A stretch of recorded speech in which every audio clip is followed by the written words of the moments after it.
बबलू नाम भूलता राइटर विवेक विकास जस चोली खोलता खोलता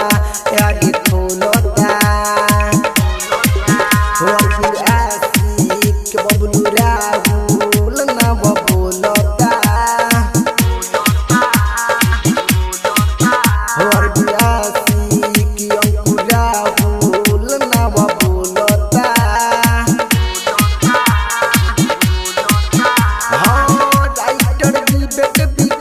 जस चोली खोलता खोलता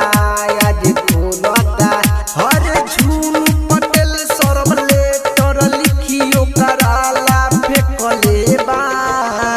हई बोले जर वाला लइका जारे लोहंगे बोले जर रे हई बोले जर वाला लइका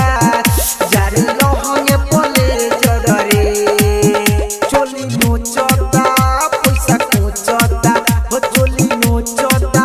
पैसा कोचता लागे बेटा हमने जरते हई बोले जर वाला लइका जारे लोहंगे बोले जर रे। श्वेता डिजिटल रिकॉर्डिंग स्टूडियो चिरैया।